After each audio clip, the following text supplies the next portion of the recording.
हमने टॉपिक लिया है life in towns and villages, class 6 NCERT का ये टॉपिक है। तो इसमें क्या है कि एग्जैक्टली अलग अलग मेटल का इस्तेमाल करने का बाद 6th सेंचुरी बीसी में, if you talk about 6th century BC, अलग अलग चीज़ों का इस्तेमाल करके क्या हो गया, तो ट्यूबवेल बनाने लगे, फिर वेल बनाने लगे, उसके बाद कैनल बनने लगे, उसके बाद सेटलमेंट ऑफ विलेजेस होने लगा, एंड उसके बाद डेवलपमेंट ऑफ सिटीज़ होने लगा। एंड उसकी वजह से क्या हो गया कि जो मार्केट है, तो मार्केट भी फ्लरिश हो गया। तो इसके बारे में हमें इसमें चर्चा करनी है। एंड उसके बाद हम देखेंगे कि यहाँ ट्रेडर्स है, तो ट्रेडिंग कर रहे हैं फॉरेनर के साथ, और फिर कुछ टेक्नोलॉजी है, जैसे for example Northern Black Polish Ware है, तो इस टेक्नोलॉजी का भी इस्तेमाल होने लगा। उसके बाद ये पंच मार्क कॉइन्स है, तो पंच मार्क कॉइन्स डेवलप हो गए थे in place of barter system. उसके बाद ये आरिक मेडू जो है, तो आरिक मेडू का जो ये है, तो केस स्टडी है। आरिक मेडू एक विलेज है नियर इन पुडुचेरी। तो उस टाइम पे अलग अलग पॉटरी, फिर ये नॉर्दर्न ब्लैक पॉलिश वेयर, उसके बाद कुछ ये मेटल के बर्तन है, और फिर कुछ पॉटरी है। उसके बाद मेटल का इस्तेमाल करने के बाद अलग अलग टूल डेवलप हो गए। तो ये हम इस चैप्टर में देखने वाले हैं। तो सबसे पहले जो अर्बनाइजेशन जो हमने देखा वो कहाँ देखा, इंडस वैली सिविलाइजेशन में देखा। तो उसके बाद जो आर्यन जब आए थे, तो आर्यन और जो बाकी के लोग थे, उनका मेन ऑक्यूपेशन उस टाइम पे क्या था, तो एग्रीकल्चर था। तो अगर हम 6th सेंचुरी BCE यानी कि बिफोर कॉमन एरिया अगर बात करें, तो तब क्या हुआ, तब तक एग्जैक्टली जो मेटल है, मेटल का एक्सट्रैक्शन जो है आयन, तो आयन का एग्जैक्टली एक्सट्रैक्शन है और उसका यूसेज चालू हुआ था। तो इसकी वजह से क्या हो गया, प्रोग्रेस हो गया एग्रीकल्चर सेक्टर में, ट्रेड एंड कॉमर्स में उसकी वजह से प्रोग्रेस हो गया एंड डेवलपमेंट हो गया।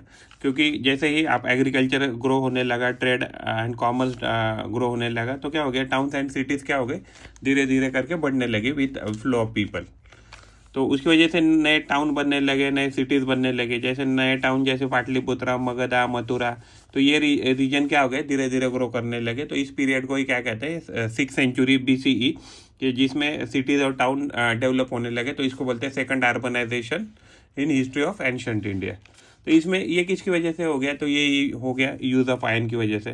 तो आयन का सोर्सिंग होने लगा, यूसेज होने लगा, तो उसकी वजह से मेजर रोल हो गया in throughout the in spreading of the civilisation throughout the world.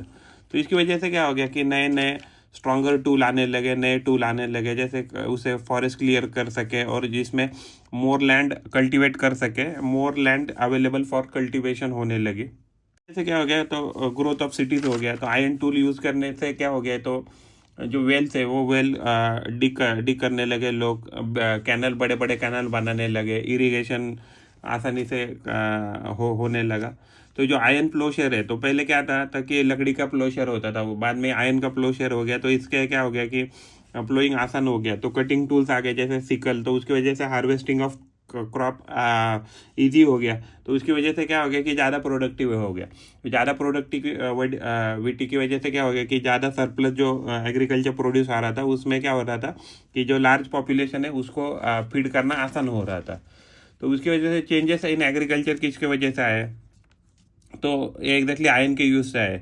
तो इसकी वजह से एग्रीकल्चर प्रोडक्टिविटी इंक्रीज हो गई, जो भी सरप्लस फूड था वो लोगों के लिए अवेलेबल होने लगा, और उसे ट्रेडिंग भी होने लगा सरप्लस फूड का।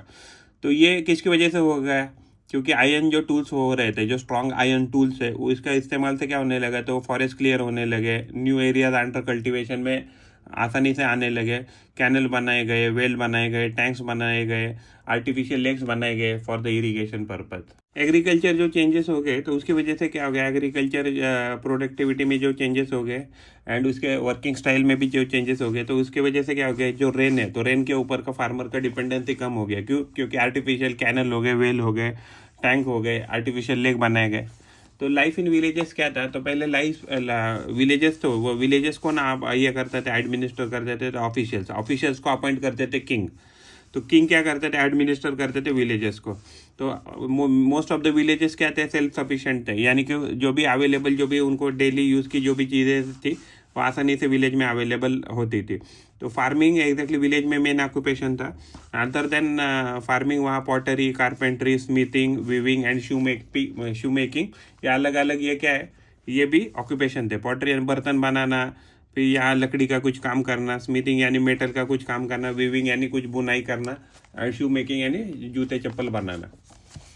तो विलेज जो थे एडमिनिस्ट्रेशन, तो there was a difference. Northern जो सिस्टम है और सदर्न एरिया है इंडिया का, northern area and southern area, इसमें क्या है, इसमें डिफरेंस था, क्योंकि यहाँ का दोनों का स्टाइल जो था एडमिनिस्ट्रेशन का अलग अलग था। अगर हम नॉर्दर्न एरियाज़ की बात करें तो नॉर्दर्न एरियाज़ में क्या था, तो नॉर्दर्न एरियाज़ में जो भी सबसे विलेज का सबसे बड़ा आदमी होता था उसको ग्राम भोजी का कहते थे, वो विलेज का हेड होता था, वो सबसे बड़ा लैंड ओनर भी होता था उस विलेज का। एंड इसका जो पोजीशन था वो क्या था, हेरिडेटरी था। जो ग्राम भोजी का था उसका काम था कलेक्टिंग रेवेन्यू, एंड अगर गांव में कोई डिस्प्यूट है तो उसको सॉल्व करने का। उसके बाद जो बंदा था उसका नाम था गृहपति। तो हीरेकी में हम कह सकते हैं सबसे ऊपर था ग्राम भोजी का, उसके नीचे था गृहपति। तो गृहपति क्या होते थे कि स्मॉल लैंड ओनर्स होते थे, जो दूसरे लोगों को और औरतों को, वुमेन को, मेन एंड वुमेन को अपने फील्ड पे काम को लगाते थे और अपना फार्मिंग करते थे। उसके बाद था सबसे लोएस्ट कैटेगरी में था दास कर्मकारा। तो दास कर्मकारा ऐसे लोग थे, उसमें वुमेन भी आएंगे और मेन भी आएंगे, जो लैंडलेस लेबरर होते थे, जो दूसरे जो खेत है, जैसे गृहपति हो गया या ग्राम भोजी का था, तो उनके खेतों में जाके ये लोग क्या करते थे, काम करते थे, और जिससे उनको पैसा मिलता था जिंदगी जीने के लिए। विलेज एडमिनिस्ट्रेशन में अगर सदर्न एरियाज की बात करें तो सबसे उधर जो बड़ा आदमी होता था विलेज में, तो उसको वेल्लार ऐसे कहते थे, जो लार्ज लैंड ओनर्स होते थे। उसके नीचे थे उदावार्स। तो उदावार्स कौन थे, तो स्मॉल लैंड ओनर्स जो होते थे या पीजेंट्स होते थे, उनको उदावार कहते थे साउथ इंडिया में। और उसके बाद है कदाई सियार एंड आदिमाई। तो ऐसे एग्जैक्टली वो मेन एंड वुमेन थे कि जो लैंडलेस लेबरर थे या स्लेव थे, जिनके पास खुद का ज़मीन नहीं था, और जो दूसरों के ज़मीनों में जाके क्या करते थे, काम करते थे फॉर लिविंग लाइफ। ये सारी इन्फॉर्मेशन हमें मिलती है कि विलेज एडमिनिस्ट्रेशन कहाँ कैसा था। तो ये सारी इन्फॉर्मेशन हमें संगम लिटरेचर से मिलती है, कि जो एक तमिल लिटरेचर है, जो हमारा मेजर सोर्स ऑफ इंफॉर्मेशन है about people in south India. तो साउथ इंडिया के इन बारे में वो एग्जैक्टली इन्फॉर्मेशन हमें संगम लिटरेचर देता है। तो संगम का मतलब है एसोसिएशन और gathering of poets and birds. तो मथुरा, अगर हम केस स्टडीज लेते हैं, तो मथुरा क्या था, उस टाइम का एक इम्पोर्टेंट सेटलमेंट था ऑफ इंडियन हिस्ट्री। इसमें ये बहुत बड़ा ट्रेड सेंटर भी था। यहाँ बहुत सारे फार्मर आके अलग अलग लोकेशन से आके वहाँ क्या करते थे, ट्रेड करते थे। और यहाँ बहुत सारी फोर्टिफिकेशन बनाई गई थी और श्राइन भी थे, यानी बहुत सारे टेम्पल्स वगैरह थे। ये रिलीजियस सेंटर भी था, बुद्धिस्ट, जैन एंड हिंदुइज्म के भी यहाँ बहुत सारे टेम्पल, बुद्धिस्ट के मोनास्ट्री, जैन के क्या थे, श्राइन थे इस रीजन में। यहाँ लॉर्ड कृष्णा के बहुत सारे टेम्पल्स भी थे। तो एग्जैक्टली ये क्या था कि ये होम भी था फाइनेंस क्रिएशन का, आर्ट एंड स्कल्पचर के भी यहाँ क्या थे, बहुत सारा या दुकानें थी या एग्जैक्टली प्रोडक्शन हाउस कह सकते हैं। तो आर्कियोलॉजिस्ट ने वहाँ एग्जैक्टली फाइंड किया है, बहुत सारे एक्सकेवेट किए हैं, बहुत सारे इंस्क्रिप्टेड स्टोन स्लैब, आइडल्स, स्टैचूज। तो इस इंस्क्रिप्शन में लिखा था ये बहुत सारी चीज़ें, आइडल हो गया, स्टैचूज हो गया। तो ये क्या किया है, ये मेन एंड वुमेन ने ये गिफ्ट दिया है मोनास्ट्रीज को या श्राइन को या टेम्पल को। तो ऑक्यूपेशन यहाँ का जो था, मथुरा जो सिटी था, तो वहाँ से जो भी एक्सकेवेशन हुआ है, तो वहाँ से पता लग रहा है कि वीविंग, स्मिथिंग, परफ्यूमरी, एग्रीकल्चर, तो ये क्या था, ये ऑक्यूपेशन वहाँ थे। और आगे जाके एग्जैक्टली ये जो मथुरा है, ये कैपिटल हो गया कुशान का। सेकंड अर्बनाइजेशन का मतलब है कि बाद में क्या हो गया, इंडस वैली के बाद जो भी हमें सिटी दिखते हैं, तो उससे हमें कहते हैं सेकंड अर्बनाइजेशन। तो इसमें सिटी डेवलप हो गई, तो सिटी इवन टाउन्स भी डेवलप हो गए। तो बहुत सारी सिटीज़ क्या थी, तो कैपिटल थी महाजनपद की, क्योंकि इस टाइम पे बहुत सारे महाजनपद डेवलप हो गए। तो यहाँ बहुत सारे लोग रहते थे, जैसे आर्टिजन रहते थे, ट्रेडर रहते थे। एंड ये जो सिटीज़ थी वो सेंटर थी प्रोडक्शन ऑफ डिफरेंट गुड्स के लिए, टेक्सटाइल के लिए, ज्वेलरी के लिए, पॉटरी के लिए। और यहाँ बहुत सारे ट्रेड किए जाते हैं between other town and cities में। तो ये टाइप ऑफ अर्बन टाउन थे यहाँ। तो यहाँ क्या था कि advancement of agriculture and expansion हुआ था ऑक्यूपेशन में। तो इसकी वजह से क्या हो गया, बहुत सारे लोग टाउन से सिटीज़ में आ गए फ्रॉम विलेजेस, और इसकी वजह से क्या हो गया, सिटीज़ और टाउन ग्रो होने लगे। तो एग्जैक्टली अगर हम कैपिटल सिटीज़ की बात करें, तो क्या ये पॉलिटिकल कैपिटल जनरली होती थी किंगडम की। यहाँ बहुत सारे लोग रहते थे, स्पेशली यहाँ रॉयल फैमिली के लोग रहते थे। फिर उनको सपोर्ट करने के लिए गवर्नमेंट ऑफिशियल्स यहाँ रहते थे। फिर उसके बाद मिनिस्टर्स होते थे, सोल्जर्स होते थे उनके प्रोटेक्शन के लिए। ये सारे लोग सिटीज़ में रहते थे, कैपिटल सिटीज़ में। और उसका एग्जांपल है हमें पाटलिपुत्र दिया है और उज्जैन ऐसी सिटी थी। रिलीजियस टाउन ऐसे टाउन थे कि जहाँ लोगों के रिलीजियस बिलीफ जुड़े हैं, तो उसकी वजह से ये सिटीज़ और टाउन धीरे धीरे ग्रो करने लगे। जैसे हमें एग्जांपल मिलता है बोध गया का एंड मथुरा का, वाराणसी, ये हमें एग्जांपल मिलते हैं रिलीजियस टाउन के। कैपिटल सिटीज रिलीजियस टाउन के बाद हमें मिलता है example trading hub and coastal town. तो ये एग्जैक्टली ये रिवर बैंक के नियर लोकेटेड होते थे। यहाँ कनेक्टिविटी बाय रोड भी बहुत अच्छा होता था, जिसकी वजह से ये लोग ट्रेड कर सके अदर कंट्रीज से। तो यहाँ क्या होता था कि जो रोड है, रोड से यहाँ माल पहुँचाया जाता था ना शिप के ऊपर, और यहाँ से सी रूट से फॉरेन कंट्री के साथ यहाँ ट्रेडिंग किया जाता था, इंपोर्ट एक्सपोर्ट कह सकते हैं हम। तो एग्जांपल है यहाँ इसके कोस्टल टाउन का या ट्रेडिंग हब का, जैसे आरिका मेडू, भारूच, ये उस टाइम के क्या थे, ट्रेडिंग सेंटर थे। लाइफ इन अगर अर्बन एरियाज की बात करें तो यहाँ प्लान सेटलमेंट था। बहुत सारी एग्जैक्टली सिटीज़ में जो घर थे वो ब्रिक्स से बनाए गए थे, और यहाँ वेल डेवलप्ड ड्रेनेज सिस्टम हम देख सकते हैं, सीवेज सिस्टम यहाँ देख सकते हैं। जो यहाँ सिटीज़ था वो किंगडम के ओन रूल करता था, तो किंग रूल करता था, और किंग को मदद करते थे डिफरेंट मिनिस्टर एंड ऑफिसर्स। तो यहाँ टैक्सेस कलेक्ट किए जाते हैं बहुत सारे लोगों से एज अ रेवेन्यू। तो exactly farmer, blacksmith, carpenter, weavers, farmers, तो ये क्या है, ये लोग टैक्स देते थे एज अ रेवेन्यू। तो एज अ रेवेन्यू किंग उसको यूज़ किया करता था अलग अलग फंक्शन के लिए। तो सेपरेट ऑफिशियल भी अपॉइंट किए जाते हैं by the king to collect the revenue. तो रेवेन्यू जो होता है तो वो किंग यूज़ करता था फॉर द डेवलपमेंटल एक्टिविटीज़, यानी कि जैसे कि इरीगेशन, फिर वेल डिगिंग अप, फिर बिल्डिंग रोड्स। तो ये अलग अलग एक्टिविटी के लिए क्या करते थे, किंग यूज़ करते थे उस टैक्सेस का। तो पीपल इन किंगडम जो थे वो डिफरेंट रिलीजन फॉलो करते थे, जैसे हिंदुइज्म है, बुद्धिज्म है, जैनिज्म। तो ये क्या करते थे कि ये रिलीजन फॉलो करते थे। तो इससे हमें ये पता लगता था कि एक ही सिटी में, एक ही टाउन में बहुत सारे रिलीजन के लोग रहते थे। वो कैसे रहते थे, शांति से रहते थे, यानी कि वो रिलीजन लोगों को सिखाता टॉलरेंस एंड हार्मनी कैसे एक दूसरे में बनाए रखे, तो उसके बारे में सिखाता था वो टाउन या सिटी। अगर हम ट्रेड की बात करें तो उस टाइम पे trade exactly city to city भी किया जाता था, या विद इन सिटी किया जाता था, आउटसाइड एम्पायर भी किया जाता था। तो उसकी वजह से क्या होता था कि बहुत सारा रेवेन्यू मिलता था किंग को, और वो किंग रेवेन्यू यूज़ करते थे फॉर डेवलपमेंटल पर्पजेस।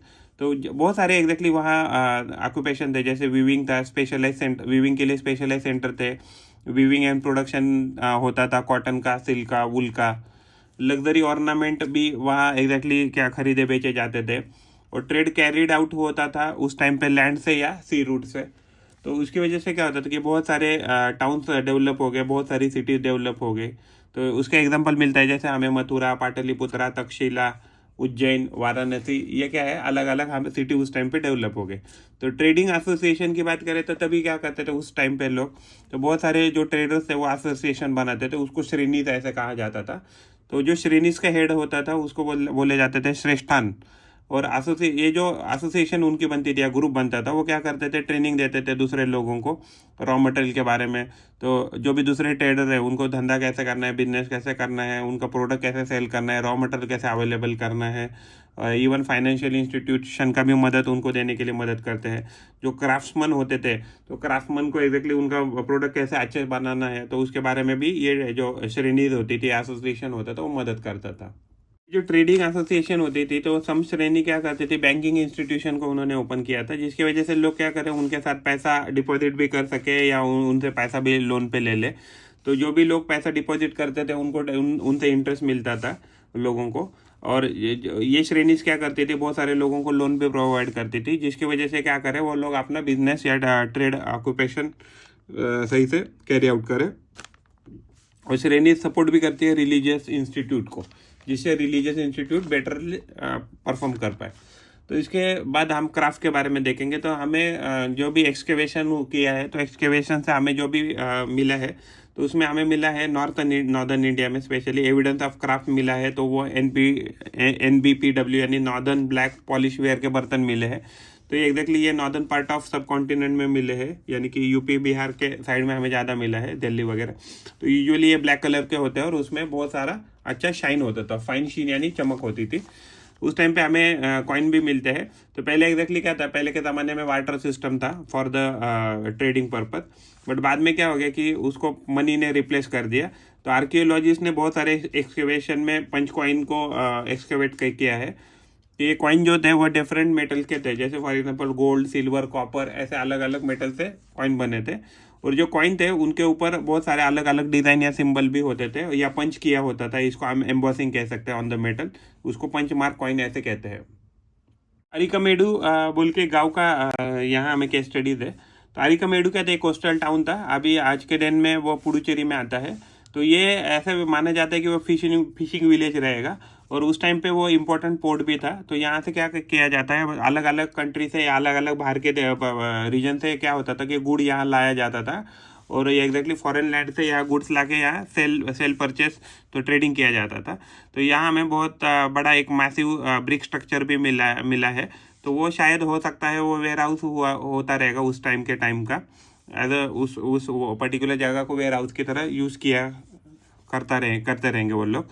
तो इसमें क्या होता है, सिग्निफिकेंट हमें फाइंडिंग में मिले हैं। तो यहाँ हमें रेड ग्लेज पॉटरी भी मिली है एक्सकवेशन में, स्मॉल टैंक्स मिले हैं, डाइड क्लॉथ मिले हैं, देन अलग अलग कलर के बेड्स मिले हैं, यानी कि हम जिसको मोती है उनकी माला कहते हैं। फिर उसके बाद सेमी प्रेशियस स्टोन्स मिले हैं, ग्लासेस मिले हैं, ग्लास मिला है। तो जो पॉट्स है, तो उस पर्टिकुलर पॉट्स को आरेटाइन वेयर ऐसे कहते हैं। तो ये आरेटाइन वेयर कहाँ से, इटली से इंपोर्ट किए हुए जो पॉट्स है वो भी मिलते हैं। तो ये जो पॉट्स होते थे वो प्रेस किए हैं, it is made by the pressing wait clay into stamped mould. तो ये स्टैम्प मोल्ड में प्रेस करने के बाद ये पॉट बनते थे, और जो इटली से इंपोर्ट किए हैं। तो इसमें जो भी हमें मिलता है सामान, तो इसमें बहुत सारा रोमन इन्फ्लुएंस भी मिलता है, यानी कि हम ऐसे कह सकते हैं कि उस टाइम हमारा जो बिजनेस था रोमन के साथ भी था। तो जैसे Roman pottery, beds, glass, lamps, coins, ये सब हमें मिलता है। उसके बाद हमें एविडेंसेस से पता लगता है कि बहुत सारे यहाँ फॉरेनर शायद आते रहेंगे और यहाँ अपना बिजनेस यहाँ कैरी आउट करते रहेंगे।